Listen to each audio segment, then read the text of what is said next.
Bien-aimés dans le Seigneur, j'ai un enseignement nous partager sur les trônes de Christ. Je dirais que les trônes de Christ, c'est une onction. Qu'est-ce que c'est les trônes de Christ? Mais basé sur ce qui est écrit dans Après chapitre 3, verset 21, à celui qui vaincra, je le ferai asseoir sur mon trône, comme moi j'ai vaincu, et je suis assis sur les trônes de mon Père. Le trône de Christ, c'est celui qui vaincra. De quelle bataille s'agit-il ici? La bataille de la vie. Ah, c'est lui qui vaincra. Je le ferai asseoir sur mon trône. Ça, c'est Jésus qui parle. Il y a celui qui vaincra, je le ferai asseoir sur mon trône.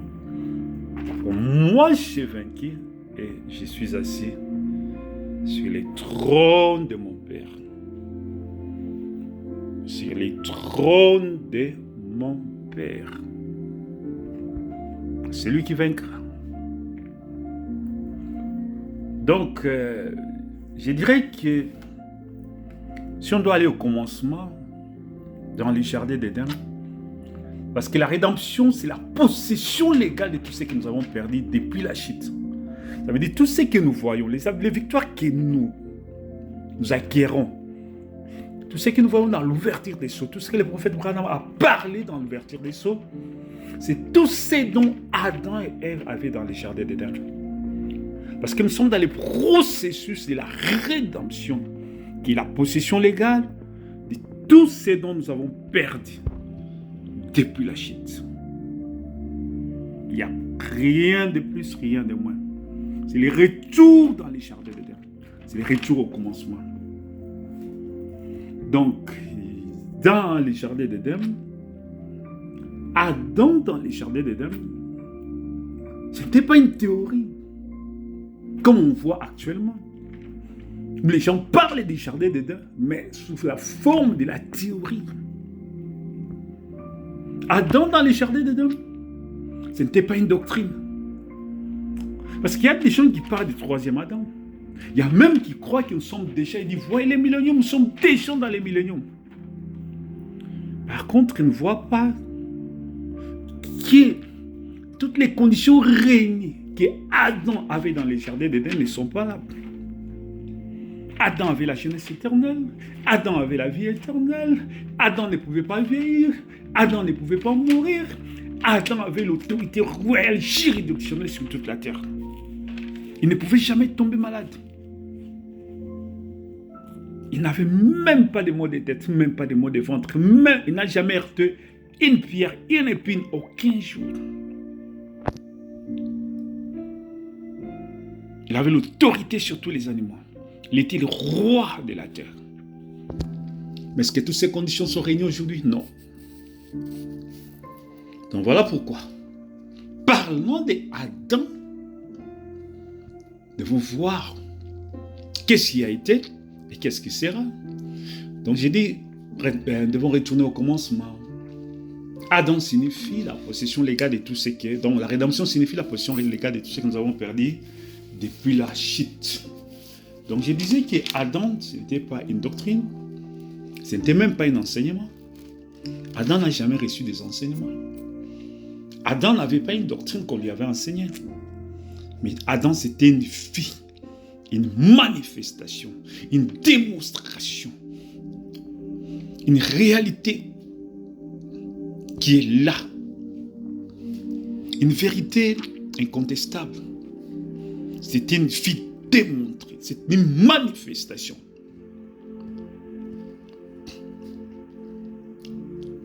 Donc, Adam n'avait pas quelque chose qu'il avait vu dans une vision, dans un songe. Non, il vivait, il était la parole manifestée.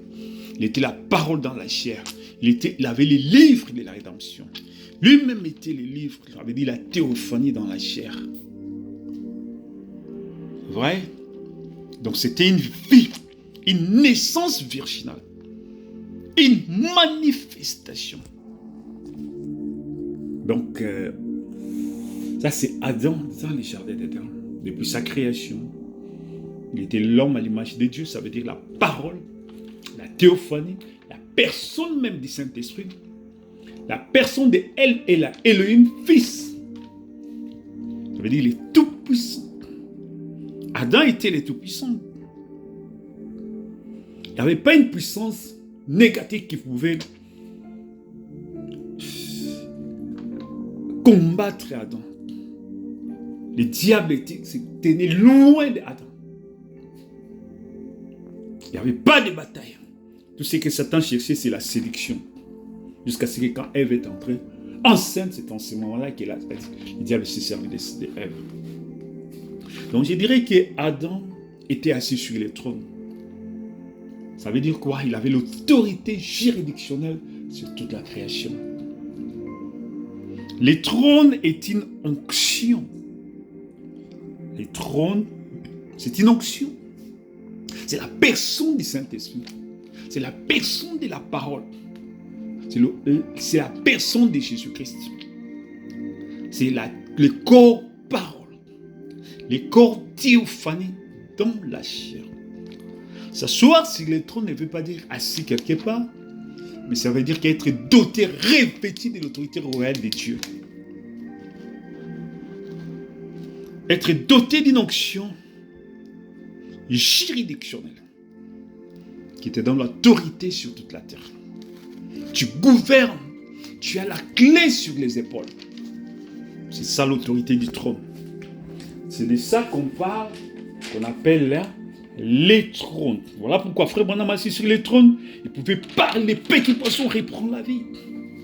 Frère Branham assis sur les trônes, il pouvait parler, commander aux deux fils de la sœur Hattie White, qui étaient des païens, de se convertir à l'instant même et de devenir chrétiens. Ça, c'est l'autorité de l'épouse. C'est l'autorité du trône. Le trône royal de Jésus-Christ. Frère Branham assis sur le trône, il appelle les écureuils. 4 fois, il a parlé, les écureuils ont été créés. Donc, il a créé les écureuils. Parce qu'il était assis sur le trône. Frère Branham assis sur le trône, la sœur Médée était sérieusement malade.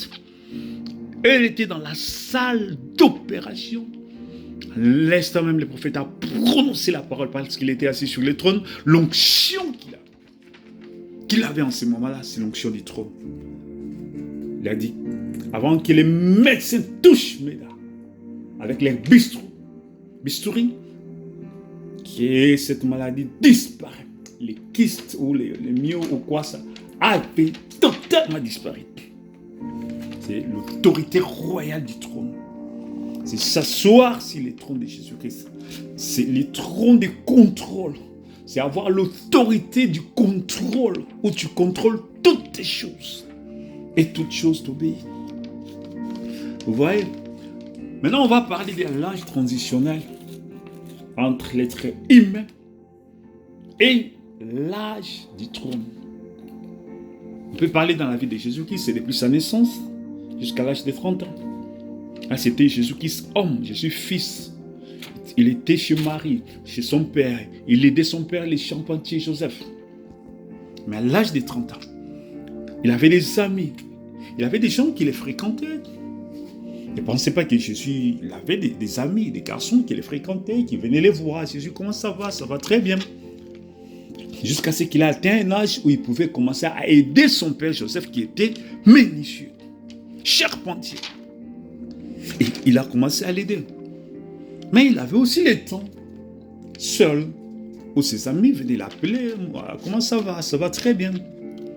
Il a vécu la vie d'un homme, d'un garçon normal, jusqu'à l'âge de 30 ans, où il devait laisser ces choses pour aller au baptême de Jean-Baptiste. Ça, c'est l'être humain, c'est depuis ta naissance jusqu'à ce que tu as grandi. Même dans les prémices du Saint-Esprit, jusqu'au temps où tu entres dans la nuit, dans la colonne de feu, dans la théophanie. Et c'est là, en 1963, quand les prophètes étaient entrés dans la nuit, il a transité de l'âge de l'humain à l'âge de la divinité, à l'âge de l'ouverture des sceaux, à l'âge des corps divins. Ta pensée va traverser cette période transitoire. Et là, le fait d'être humain, c'est-à-dire les attributs de l'humanité, de l'humain, qui sont ta naissance, tes connaissances, ta famille, ton passion familial, tes penchants amicales, tous tes sentiments, ensemble de toutes ces choses. Mais quand tu entres dans l'âge de la divinité, l'onction du trône va détruire, anéantir tous tes penchants, tous tes sentiments, parce qu'il se tient au niveau de l'esprit pour effacer ces choses. On entre dans la divinité. Voilà pourquoi tu verras que Jésus, à l'âge de 30 ans, il n'est plus jamais allé voir Marie. Il appelait femme. Un jour, quand on l'a appelé, Jésus, regarde tes frères, tes soeurs, ta mère est ici. Il dit, qui est ma mère, qui est mon frère? Ce sont ces gens qui sont ici avec moi. Ceux qui m'écoutent. Ceux qui écoutent la parole de Dieu sont les fils et les filles de Dieu. Ça veut dire quoi? Les penchants naturels, qui n'est pas un péché. Nos penchants sentimentales, nos affections sentimentales, nos affections fraternelles sont crucifiées par l'autorité divine. Et là, tu restes à faire que la volonté de Dieu. Que la volonté de Dieu. Parce que c'est la vie de la parole qui entre en toi, qui vit de sa vie. C'est le Saint-Esprit en toi, qui vit sa propre vie. C'est la personne même du Saint-Esprit, qui n'a rien à faire avec ta naissance, qui n'a rien à faire avec ta famille, qui n'a rien à foutre avec tes amis, qui n'a rien à foutre avec tous tes sentiments. Et parfois, beaucoup de choses que tu as aimées dans ta vie disparaissent. Et tu changes. Tu deviens un homme nouveau.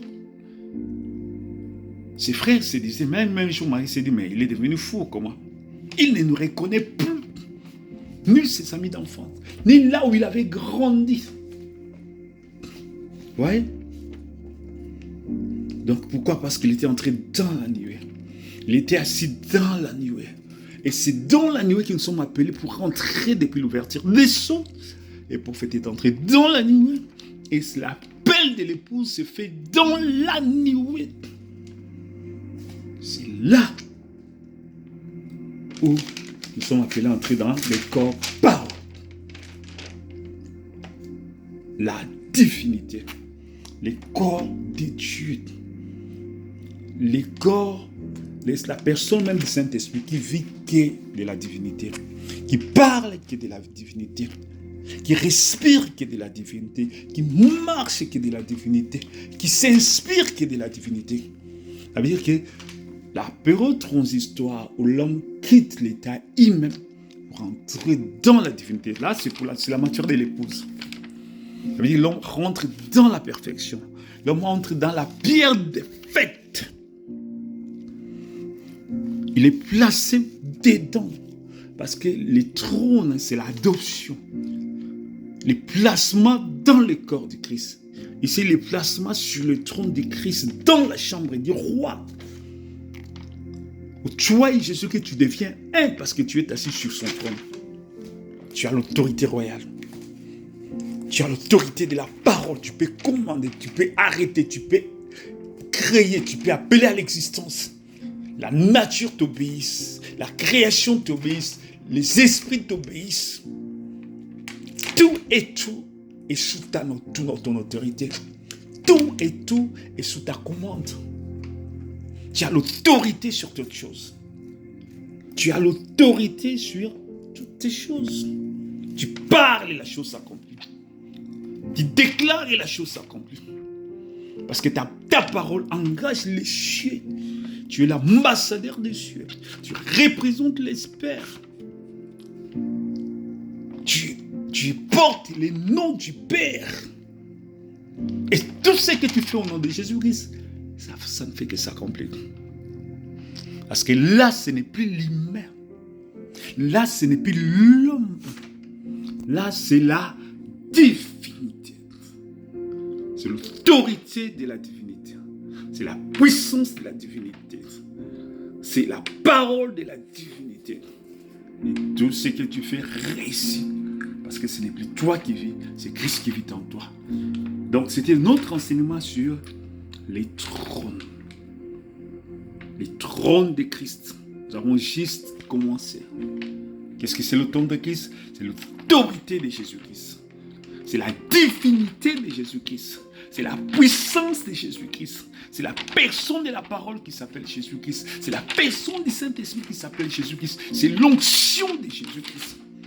Dans ses noms, dans la chair. C'est la parole faite de chair. Au commencement était la parole était avec Dieu, et la parole était Dieu. C'est comme ça qu'Adam était dans les jardins d'Éden. Il régnait sur le trône de Jésus-Christ. Il avait l'autorité sur le trône de Jésus-Christ.